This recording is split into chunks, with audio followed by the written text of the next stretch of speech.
Hello guys, greetings of the session. So இது ஒரு இம்பார்ட்டண்டான வீடியோ. இதில் என்ன பார்க்க போகிறோம் அப்படின்னா ஜாவாவோட பேசிக்ஸ் பார்க்க போகிறோம். உங்களுக்கு 100% ஆஃப் ஜாவா தெரியும்னு அவசியம் இல்லை.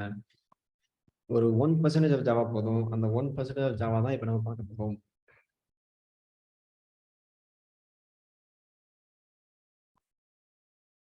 So let's get started. So what is Java அப்படின்னு கேட்டிங்கன்னா, Java is a programming language. எல்லாத்துக்கும் தெரிஞ்சிருக்கும்னு நினைக்கிறேன். அது என்ன ப்ரோக்ராமிங் லாங்குவேஜ் அப்படின்னு கேட்டிங்கன்னா, நம்ம ஸ்டார்டிங்கில் பார்த்துருப்போம். அது என்னன்னு சொல்லி வாட் இஸ் ப்ரோக்ராமிங் லாங்குவேஜ் சொல்லியிருப்பேன். வாட் இஸ் சாஃப்ட்வேர் அப்படின்னா it's collection of computer programs.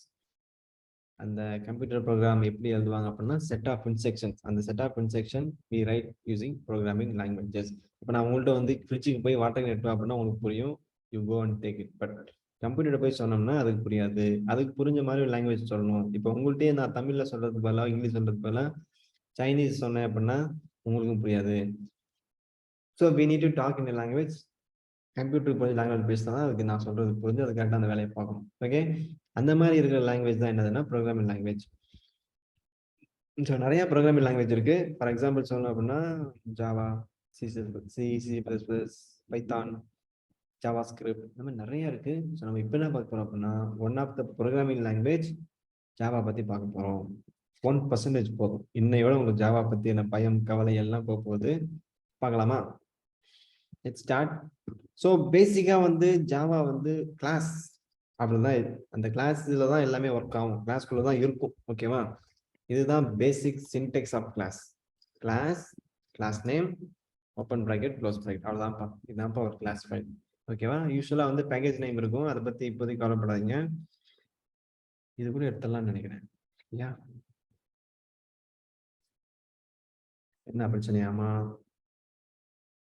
Missing package statement. Okay, இதுல வந்து இம்பார்ட்டன்ட் இருக்கும். பட் நீங்க அதை பத்தி கவலைப்படாதீங்க. இந்த ஆனிவர்சரி இந்த என்விரான்மெண்ட்ல மேல போட சொல்றாங்க, ஆட் பண்ணிக்கலாம். ஃபைன், இவ்வளவுதான் கிளாஸ். கிளாஸ் நேம் அவ்வளவுதான் guys. Okay, so after the class keyword என்ன இருக்கோ அதுதான் வந்து கிளாஸ் நேம். எப்போதும் முன்னாடி பப்ளிக்னு ஒன்று ஆட் பண்ணிக்கோங்க. இதுக்கு என்ன அர்த்தம் அப்படின்னா, இப்போ ஒரு பேக்கேஜ், இதுதான் பேக்கேஜ் நான் ஜாவா ஆண்ட்ராய்டில் பார்த்துருப்போம், பார்க்க போறோம். அந்த பேக்கேஜ்குள்ள தான் எல்லா கிளாஸுமே இருக்கு. சரியா? இந்த கிளாஸ் வந்து இந்த எல்லா பேக்கேஜ்லையும் ஆக்சஸ் பண்ண முடியணுமா முடியக்கூடாதான்னு சொல்றது தான் இந்த பப்ளிக். இதுக்கு பேர் என்னன்னா ஆக்சஸ் மாடிஃபையர்னு சொல்லுவாங்க. நீங்க எப்போதும் பப்ளிக்னே கொடுத்துக்கோங்க, பிரச்சனை இல்லை. பிரைவேட் ப்ராடக்ட் எல்லாம் வி ரேர்லி யூஸ். ஸோ சிம்பிளா சொல்லணும் அப்படின்னா இந்த ரஞ்சித்ன்ற கிளாஸ் வந்து இந்த பேக்கேஜ் ஃபுல்லத்துக்கும் யூஸ் பண்ணலாமா, அக்சசபிளா இருக்கணுமா இருக்கக்கூடாதான்னு சொல்றதா அந்த பப்ளிக். ஓகே, நான் என்ன சொல்றேன், அக்சசபிளா இருக்கட்டும் இருந்துட்டு போட்டுன்னு சொல்றேன். So that's why public. So public class, கிளாஸ்ன்றது கீவேர்ட். ஆஃப்டர் கிளாஸ் என்ன வருதோ அதுதான் வந்து கிளாஸ் நேம். இனிமே யாரும் மறக்க மாட்டீங்க இல்லையா? சூப்பர். சரி, இதுக்குள்ள நான் என்ன பண்றேன் அப்படின்னா மெத்தட் கிரியேட் பண்ணலாம். மெத்தட் அப்படின்னா சில வந்து ஃபங்க்ஷன் சொல்லுவோம், ஜாவால வந்து அதே தான் மெத்தட்னு சொல்றாங்க. ஓகே, மெத்தட்னா என்ன அப்படின்னா that performs certain operation, certain thing, certain process பண்ணும். அதுதான் வந்து மெத்தட். ஓகே, சரி. நம்ம அடிஷன் ப்ரோக்ராம் பார்த்துக்கோம் இல்லையா? 2 நம்பரை வாங்கி ப்ளஸ் பண்ணி ரிசல்ட் டிஸ்பிளே பண்ணணும். இது ஒரு ப்ராசஸ் இல்லையா? அந்த ப்ராசஸை ஒரு மெத்தட் மூலமா பண்ண வைக்கலாம். நான் என்ன பண்றேன், ஆட் அப்படின்னு ஒரு மெத்தட் கிரியேட் பண்றேன். அதுக்கு முன்னாடி நீங்க என்ன பண்ணுவோம் அப்படின்னா ரிட்டர்ன் டைப்னு சொல்லுவாங்க. void அப்படின்னு கொடுத்தோம்னா இது ஒண்ணுமே ரிட்டர்ன் பண்ணாத அர்த்தம். void, இதுதான்ப்பா சின்டெக்ஸ் ஆஃப் அ மெத்தட். எதுக்கும் வழக்கம் போல முன்னாடி பப்ளிக்னு வரும். இந்த மெத்தடை இந்த ஃபுல் ப்ராஜெக்ட்ல இந்த ஃபுல் கிளாஸ்ல யூஸ் பண்ணலாமா வேணாமா, எங்க ஆக்சஸ் பண்ண முடியுமா வேணாமான்னு சொல்றதா இந்த ஆக்சஸ் மாடிஃபை. எப்போதும் பப்ளிக்கே யூஸ் பண்ணிருங்க. ஓகே, பிரச்சனையே இல்லாம போயிடும். அண்ட் தென் void அப்படின்னா இட் won't return anything அப்படின்னு அர்த்தம். ரிட்டர்ன் என்னன்றது அப்புறம் பார்க்கலாம். நம்ம இப்போதைக்கு voidனு யூஸ் பண்ணிக்கோங்க, அவ்வளவுதான். That's it. இதுதான் மெத்தட் நேம். இந்த மாதிரி ஒரு பிராக்கெட் இருக்கும். இது வந்து பேராமீட்டர் ரிசீவ் பண்ணலாம், இல்லை ரிசீவ் பண்ணாமல் எம்டியாகவும் இருக்கலாம். அவ்வளோதான் கைஸ். இதுதான் சின்டெக்ஸ் ஆஃப் மெத்தட். இது வரைக்கும் கிளியரா எல்லாரும்? சரி, இப்போ நான் ரன் பண்ணேன் அப்படின்னா அவுட்புட்ல ஒன்றுமே வராது. ஏன்னா we need to have one main method. Main மெத்தட்னா என்ன அப்படின்னா அங்கிருந்தா ப்ரோக்ராம் எக்ஸிக்யூஷன் ஸ்டார்ட் ஆகும். Okay, so let me add the main method. ஏதாச்சும் இருக்குதா? ஜென்ரேட்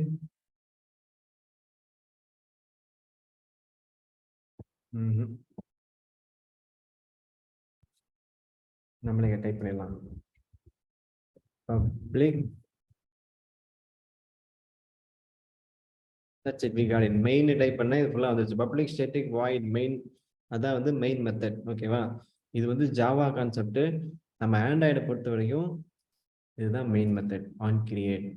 சரியா கைஸ்? That's it. ஓகே, இவ்வளவுதான். ஸோ இப்போ என்ன பண்ணோம் அப்படின்னா,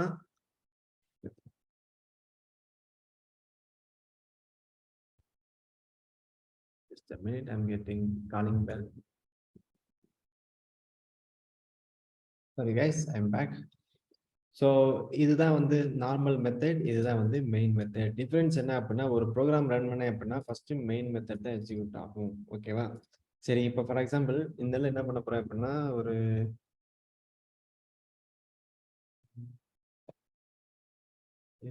சிஸ்டம் டாட் அவுட் டாட் பிரிண்டெல்என் இருக்குது